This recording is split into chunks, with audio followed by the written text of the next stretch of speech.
Last weekend was opening weekend for UNC Pembroke softball as the Braves went 3-2 in hosting the UNCP Invitational. The Braves returned to LRA Field today for a doubleheader against Barton at noon. On the baseball diamond, UNCP took 2 out of 3 against Shepherd last weekend in the season opening series. This weekend's opponent is Concord, and today's game is at 1 p.m. It was also opening weekend for women's golf as the spring portion of the schedule began with a 7th place finish at the Barton Invitational. The golf team is off this weekend. UNC Pembroke women's basketball continued to battle for the top spot in the Peach Belt Conference's East Division with just one home game remaining. That's Wednesday, February 22nd at 5:30 p.m. On the men's side, the Braves remain in contention for the top spot in the division. The Black and Gold are off this weekend after games against Lander and USC Aiken this week. Track and field was in Johnson City, Tennessee last weekend for the Buccaneer Track and Field Invitational. Gina Cube won the pentathlon and set a school record in the long jump to lead the Braves. Next up is this weekend's Liberty Elite Invitational. The UNCP wrestling team competed against Coker and Newberry this week and wraps up the regular season Monday at home against King. And last, but certainly not least, UNC Football had a busy National Signing Day, securing a 24-man recruiting class.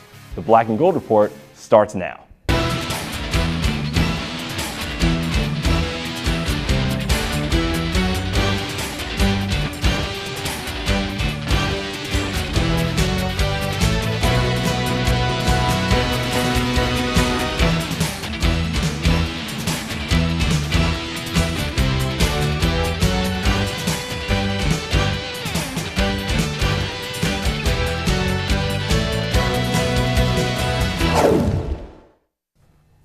Welcome to another episode of the Black and Gold Report presented by Pepsi, a show all about UNC Pembroke athletics. I'm PD Powers, and today we check in with UNCP football coach Shane Richardson, swim and dive coach Rhonda Blank, also UNCP wrestling coach O.T. Johnson. But first, I'm joined by the one and only Coach Shane Richardson. Coach, thanks for sitting down with us today. Yeah, thanks for having me, PD. All right, so National Signing Day this past week, obviously huge day across the nation, real exciting. But there's a lot that goes on before National Signing Day. What's your favorite part of the recruiting process?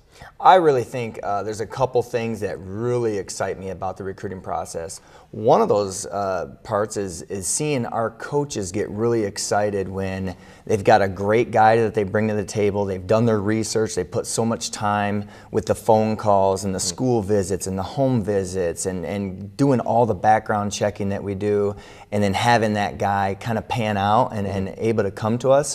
It's really good to see our coaches be able to work so hard for something and see that come to fruition. Also, seeing a guy come on campus with his family and then being able to go back and kind of hear some of those responses of what they thought about campus and all of the things that they went through while they were here in that 24-hour period. It's really neat to hear about how well our campus, our community, the administration on campus, the speakers, the coaches, the players, all the interaction that they have. It's really neat to hear some of that stuff, and a lot of it is very, very positive.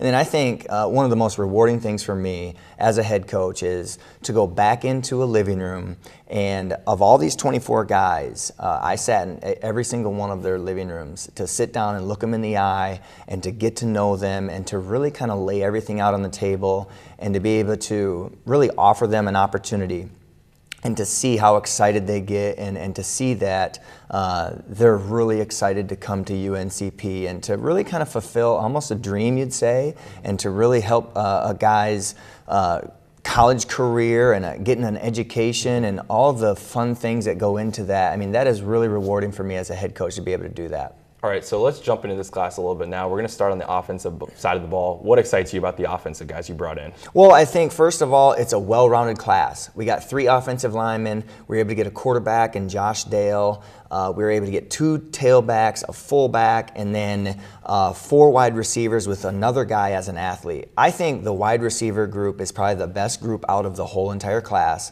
and so that's really, really exciting. Some of those guys will have a chance to come in and maybe play right away, and I think with their athleticism, they give themselves a good opportunity to come in and see if they can get some early playing time. All right, so you're a defensive guy first. What excites you about the defensive guys you brought in, and what do you think, who can compete right away maybe for a starting spot or playing time? Yeah, so much like the offensive side, it's another well-rounded position group. And so defensive line, we were able to get 2 D tackles and 2 D ends.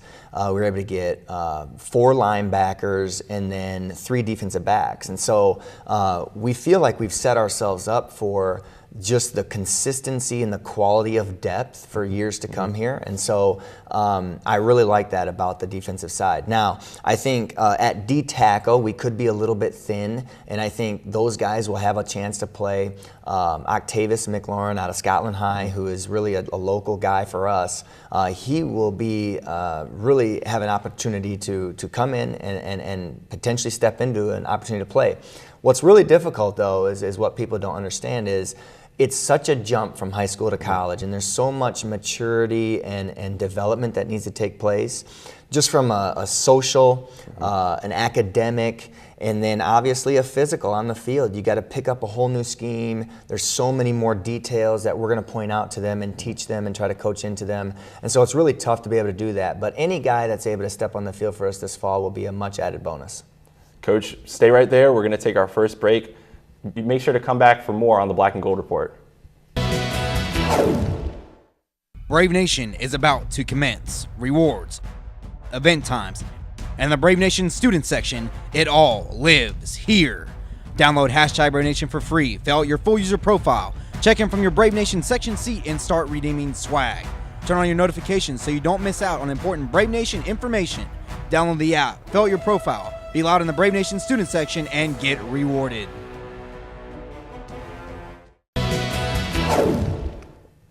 Welcome back to the Black and Gold Report. I'm Petey Power, still with Coach Shane Richardson here talking about National Signing Day. Huge day for the Braves, 24-man class. Yeah. Coach, last season, arguably the best in Braves football. You guys went 9-1 regular season, had that first playoff win, great year. How do you think that helped in the recruiting process?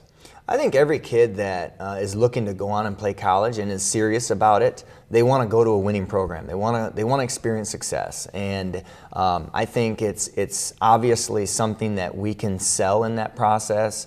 I told our coaching staff, let's not be content with just throwing out our record or throwing out any accolades that we've received just to try to get these guys. We wanted to still do the hard work that it takes to get to know them and make sure that they knew everything about our process. And so, but at the end of the day, it's really comforting to know that you can tell them that you won 10 games, you made the NCAA playoffs, you won a playoff game, you had All-American honors. There's a lot of great things that are taking place, and I think that just adds to the work that our coaching staff is able to do. Speaking of last year a little bit, you guys had a handful of young guys that played a lot, and you guys also had a good group of seniors. So when you were out recruiting, you kind of have to balance between trying to find those positional needs and maybe just trying to get as much talent in as you can. How do you try and do that balance? Yeah, I think that's a great concept. It's there is no scientific formula to recruiting, and there's a lot of things that you just got to go through trial by error and just try to figure things out, and you're hoping that it does come together at the end. One of those concepts that you hit on, Petey, is you've got to recruit the best players no matter what at every position. And so what happens is you've got all these recruiting coaches in terms of our staff that'll bring the best players from their area to the table. And what we do is we try to compare all of those and be able to see, okay, where do all these guys fit in and how many of them are there? And if they're above a certain standard, we're going to go hard after those guys, no matter how many of them there are and no matter what the position need is. The fundamental question is, can they help us and help make our program better and help us win on Saturdays? And so if they can answer those questions there, we've got to make sure that we're recruiting them hard. And so we're not going to turn away good players, but there is definitely a nice balance that you got to make sure of, to where you're not going to overspend and get too many guys at one position. You got to be able to have that feel, and it's just something where you can't necessarily put that on paper. You've got to just kind of get in that process and go through it until you really get a feel for that. Spring ball coming up here shortly. Take us through kind of that schedule. What excites you about it? Yeah, we've got a 4-week development period right now since recruiting. The signing day ended last week, and so coaches will be back in the office. We're working really hard to develop our players. really from a lot of different standpoints, mentally, emotionally, physically, and spiritually. We want to dive into them and just sharpen them. And we kind of have a theme in our program where accountability really is every man sharpening each other. And obviously they need the coaches to do that. They need each other to do that. We'll focus on a leadership program that we've got amongst our team right now.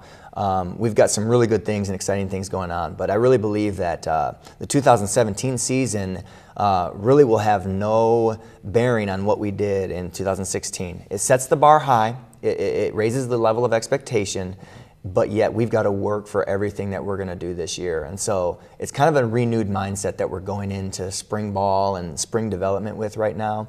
And then once we get to spring ball here in a few weeks after we come back from spring break, it'll be obviously exciting to get back on the field and really see what some of these young players can do.